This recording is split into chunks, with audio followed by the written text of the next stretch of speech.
Hello everyone, my name is Cole, and this is the 18th video in the UP1 final exam study guide. And today we're going to talk about moment of inertia. So this is one of my favorite subjects in UP1, so I hope that you guys will have fun with it too.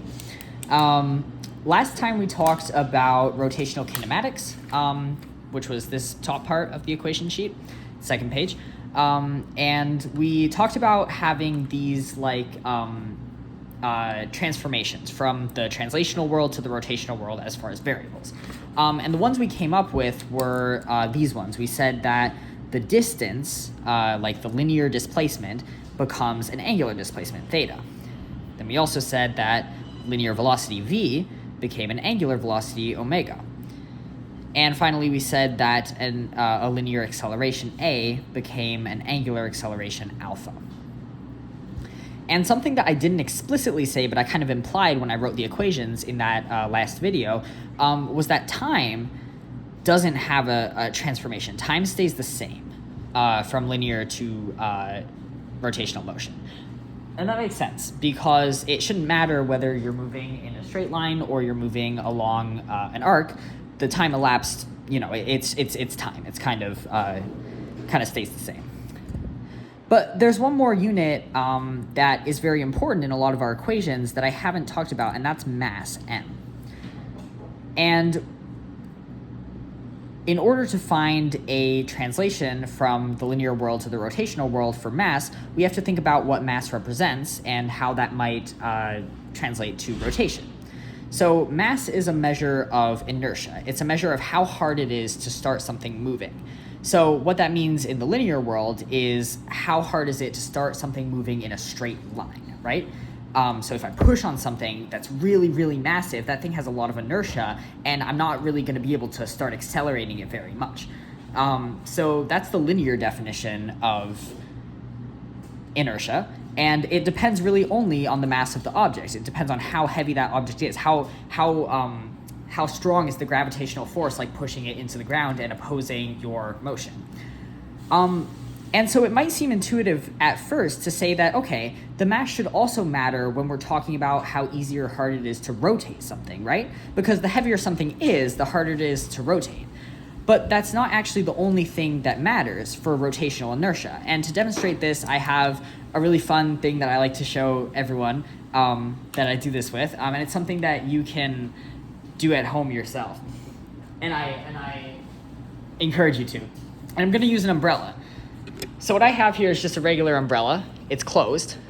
And I'm going to rotate it about its axis like this. And you can do this too. And I just want you to notice how easy or hard it is to rotate. And the next thing I'm going to do is open the umbrella. Okay? And I'm going to do the same thing again. Notice how it changed.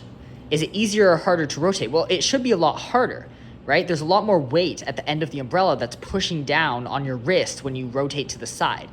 So it's harder to rotate. But I didn't change the mass of the umbrella when I opened it. I didn't take away any material. It's the same umbrella. It has the same mass, but it is physically harder to rotate when I open it. So that lets us know that something else is at play for the rotational inertia of an object. And that thing that's at play is actually the distance that the mass lies from your pivot. So the rotational analogy for mass is something called I. We call this moment of inertia. Some people call it just moment, or rotational moment if you're old. Moment of inertia. And it has units kilogram meters squared. And what this measures is both the mass of an object and also how far each individual mass point lies from your chosen pivot. So we actually have to define a pivot for the moment of inertia. We're going to call it IP, because different pivots make it easier or harder to rotate the same object. Imagine you had a baseball bat and you held it at its center and you pivoted it. Now imagine you had the same baseball bat and you held it at the very end with the heavy side of the baseball bat facing away from your hand. It would be much harder to rotate. But again, it's the same object. It has the same mass distribution. It's just the place that you decide to put your hand and try to rotate it from, it affects how easy or hard it is to rotate. It affects its rotational inertia. So from the units of this moment of inertia, kilogram meter squared, we can kind of maybe intuitively guess the equation for it. But we're going to start out with the moment of inertia of a discrete system. So you'll remember that when we were talking about center of mass, we defined a discrete system as a collection of points that are separate from each other. So we can define a discrete system like this one maybe. Points lying on a right triangle, okay? And we can define this length as 4 meters maybe, and this can be 1 kilogram, 2 kilograms, 3 kilograms. How do we find the moment of inertia of this system?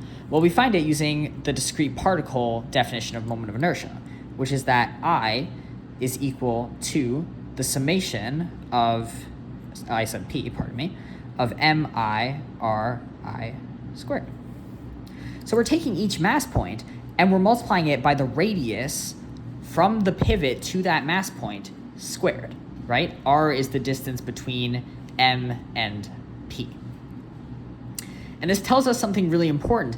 It tells us that while the mass of the object does matter, the radius of that mass from the pivot actually matters more because it's squared in this equation. It's a term that contributes more than the mass. So let's find the moment of inertia of this system. We have to define a pivot. Let's pivot it around this 3 kilogram mass here.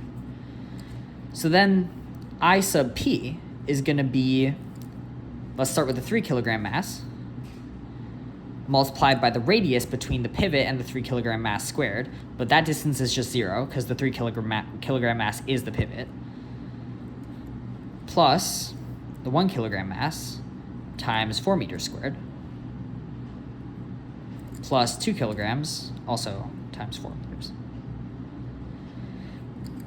That's going to be 0 plus 16 plus 32, which is 48 kilogram meters squared. So you'll notice something interesting about the math that I just did for this system, and that's that I used the same 4 meters squared for both the 1 kilogram mass and the 2 kilogram mass. And at first this can seem weird because we've spent all of this time emphasizing how things in different directions and different dimensions have to be treated differently, have to be separated into their vector components. So it seems a little counterintuitive that even though the 1 kilogram mass is upwards in the j hat direction and the 2 kilogram mass is to the side in the I hat direction, that we would be able to just ignore all that and call it 4 meters and 4 meters the same way. But moment of inertia is not a vector. Moment of inertia is a scalar quantity, and it's an additive scalar quantity. So what that means is that the direction that this mass point lies, like the angular direction, whatever you want to call it, from the pivot, it doesn't matter. All that matters is the radial distance between the mass point and the pivot. So that's pretty cool. Makes it kind of easy to think about moment of inertia. But of course, we're not always going to have a system of discrete masses. Sometimes we're going to have uniform bodies. And in that case, we're going to have to use calculus. So the calculus definition looks very similar. It's I sub p is the integral of r squared dm. So again, just like center of mass, it's the exact same equation, except instead of using a summation, which is discrete, we're using an integral, which is continuous. So let's try this out. Let's get a continuous rod. And let's say we're pivoting it from a point on its left end, P. And let's say this is x equals 0 here. Okay, this is my x-axis. And let's say it's length L.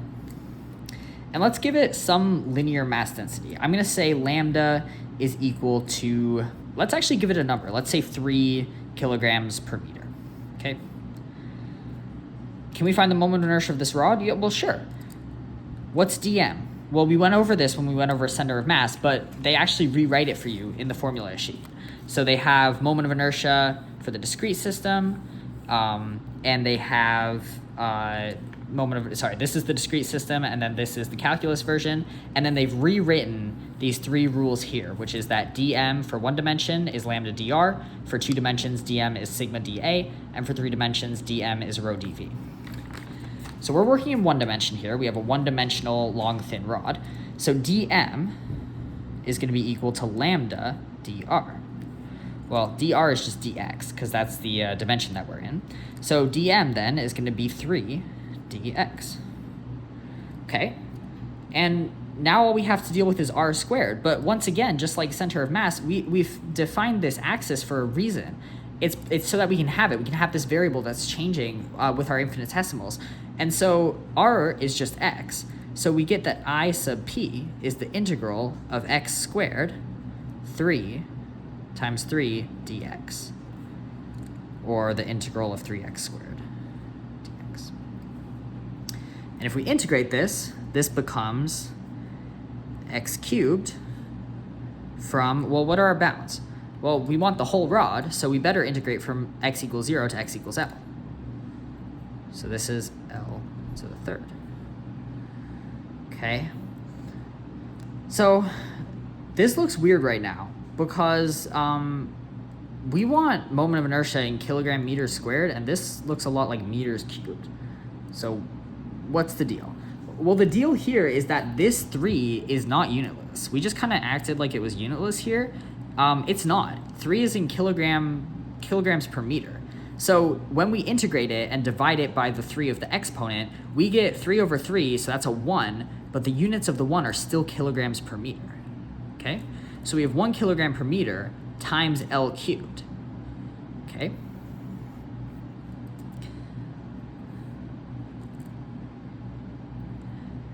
The next thing I want to do is find the total mass of the rod, because this is the magnitude of the moment of inertia, but I want to be able to get like a general equation if I were to change the linear mass density.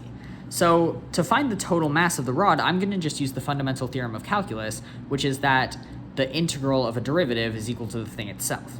So I'm going to say that m, big M, the total mass of the rod, is equal to the integral from 0 to L of dm, which is 3 dx.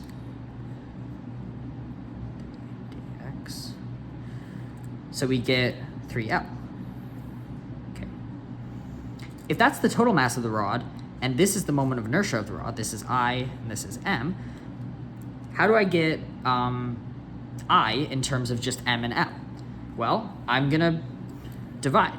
I'm going to say I divided by M is equal to 1/3 L squared. Therefore, I is equal to 1/3 ML squared. And this is a very famous result. This is the moment of inertia of a long, thin rod with a uniform mass density pivoted about its end. And we just derived that. So that's pretty cool. In the next video, we're going to talk about parallel axis theorem. And then after that, we can get into cross product and put everything together as far as rotational motion with torque and Newton's second law for rotation.